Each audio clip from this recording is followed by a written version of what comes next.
Cordiales saludos, estimados estudiantes. En esta ocasión vamos a revisar la unidad 1 titulada Nociones del Derecho Mercantil.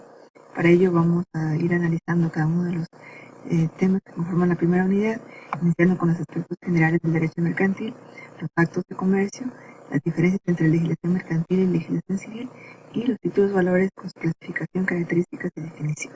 Les invito a tener a la mano el texto básico. Iniciamos en la página 11 hasta la página 32. Aspectos generales. Bueno, las etapas del derecho mercantil son tres. Inicialmente, la Edad Media tiene conocimiento del derecho subjetivo, es decir, aquellas actividades propias que realizaban los comerciantes para subsistir y que eran de manera individual, no eran regulados, es decir, no existía un código o un reglamento para que puedan ellos actuar. Era de manera espontánea con el ánimo de sobrevivir. Ya con el aparecimiento del Código Napoleónico viene una etapa que es la del derecho objetivo, es decir, aquella etapa en la cual se regulan las actividades de los comerciantes. Y la tercera etapa es lo que hoy en día conocemos como el derecho de la empresa o el derecho mercantil, es decir, aquellas actividades que son asociadas o que tienen que ver con todas las actividades del comercio, tanto nacionales e internacionales, es decir, a nivel mundial, lo que hoy se conoce como el derecho de la empresa. Ámbitos de acción. Bueno, el derecho mercantil es muy amplio, está vinculado con la agricultura, con la industria, con la banca, etc.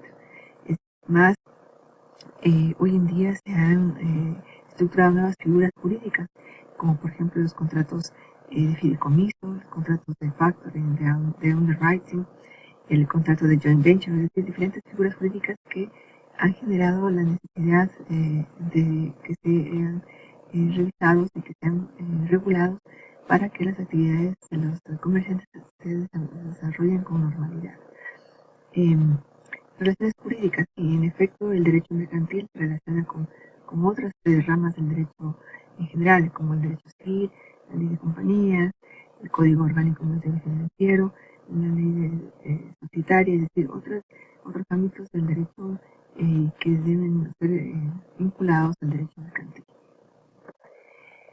Conforme revisamos en la diapositiva, pues son muchas y muy variadas las actividades que realizamos hoy en día, sobre todo en diferentes ámbitos y a nivel mundial. Esto tiene una implicación porque hay corrientes que los han vinculado con diferentes actividades que realiza la sociedad. Estas corrientes, de acuerdo a lo que consta en el texto básico, son la corriente subjetiva, la corriente objetiva, la corriente mixta. Hay la corriente de los actos en masa, la corriente de los negocios, la corriente de la circulación de la riqueza, etc. Vamos a revisar cada una de estas corrientes o alguna característica de estas corrientes. La corriente subjetiva, pues, tiene el carácter profesional, está aplicada a los comerciantes, son costumbres en las transacciones, y esta corriente predominó hasta el aparecimiento de la Revolución Francesa en 1791. Posterior a ella entendemos la corriente objetiva, es decir, aquella que se sustenta en actos o contratos de comercio.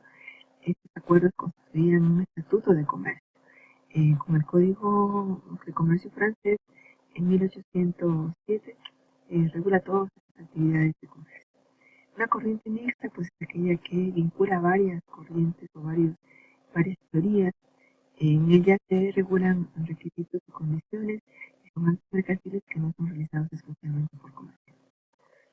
Otra corriente son los derechos de los actos en masa, es decir, aquellas actividades o acciones que se realizan profesionalmente de manera permanente, ordinaria, cotidiana, y que se basan en normas jurídicas menos rígidas. El derecho de la empresa, es decir, aquellas actividades exclusivamente mercantiles, en donde se evidencia la producción de capital y trabajo, de bienes y servicios, es decir, una tendencia en masa. Aquí básicamente tiene que ver con la empresa. Los derechos de los negocios, pues, es aquella actividad en el campo de los negocios que manejan todo el sector económico, es decir, toda actividad que realiza la sociedad. Otra de las corrientes es el derecho de circulación de la riqueza, es decir, el comercio constituye la circulación de dinero, de títulos, valores, de bienes, de servicios, de bonos, en general, todo aquello que tiene que ver con la circulación de la riqueza y que se genera a través de los actos de comercio. El derecho mercantil como derecho de los actos en masa realizados por empresas. Esta práctica sobre actos se realizan en masa. No todos los actos en masa son regulados por el derecho mercantil, hay algunos que son regulados por el derecho civil, que son actos aislados y que posteriormente los revisaremos. En la siguiente diapositiva revisamos una actividad de comercio, es decir, aquellos hechos que se producen de manera voluntaria, que dependen o no de la voluntad de las partes y que producen efectos. Estos efectos son regulados básicamente por un derecho jurídico, un derecho mercantil. En estos actos de comercio hay que evidenciar qué es un acto de comercio. Es una actividad de naturaleza privada que tiene por efecto crear, transferir, modificar o extinguir derechos. Así lo determina el artículo 3 del Código de Comercio. Estos actos de comercio son aquellos que se realizan los comerciantes, es decir, aquellas personas que hacen de su ocupación una actividad ordinaria, del comercio una actividad ordinaria. Tienen capacidad jurídica y son personas físicas o morales. También está regulado en el Código de Comercio.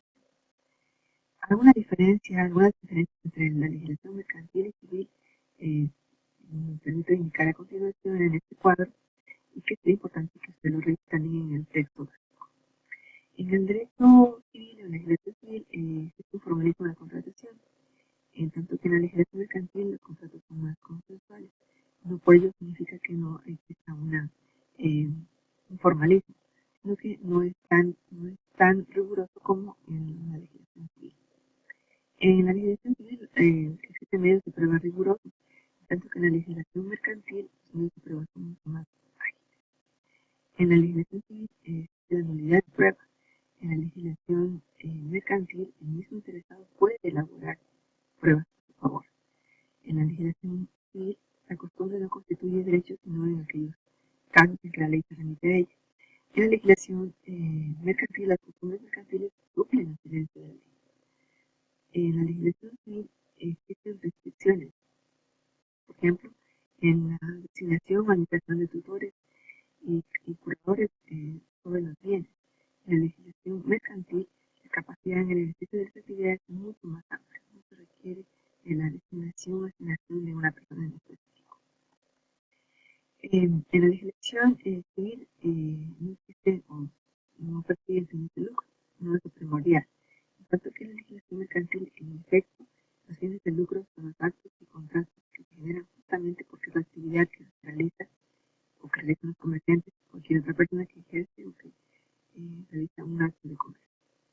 En la legislación civil, las obligaciones se definen por las causas que establece la ley. En la legislación mercantil, las obligaciones no se definen por causas del Estado, es decir, otros elementos que nos permiten resumir un contrato o una obligación. La transferencia de dominio de bienes muebles se hace mediante la entrega material en la legislación mercantil. En la legislación mercantil no siempre es indispensable la entrega de la cosa. Cada una de estas diferencias se encuentran debidamente determinadas en las disposiciones tanto del Código Civil como del Código de Comercio. Es importante recordar que el Código de Comercio en varios asuntos se remite al Código Civil, es decir, el derecho civil es supletorio al mercantil. En cuanto a los títulos valores, deben identificar cómo se denominan o con qué nombre se los conoce también. También se los llama títulos circulatorios, efectos de comercio, documentos negociables, títulos de crédito en general. Para efectos de nuestro estudio los denominaremos títulos valores. Estos títulos valores son documentos necesarios para ejercitar el derecho literal y autónomo que la ley se consigna. No todo título valor es un título de crédito, pero título de crédito es un título valor. Esto lo veremos en la siguiente unidad cuando revisemos los títulos de crédito. En cuanto a las características de los títulos valores, el valor es un documento necesario porque en ello nos permite probar el cumplimiento o no cumplimiento de una obligación. La posición del título de mostrar los derechos de la legitimación activa. No posee el título, pues es una legitimación pasiva que no permite ejercitar el derecho en ciertos casos. Sin embargo, hay excepciones que señalaremos incorporación de las características de los títulos. El título en el título se identifica con el derecho, por supuesto, que está incorporado en el mismo documento. Los efectos que trae consigo la incorporación el título de crédito, el título valor es la presentación del propio título, la entrega del título y la transferencia de los derechos que en el título se encuentran. Entonces, la incorporación es otra de las características de los títulos valores. Literalidad.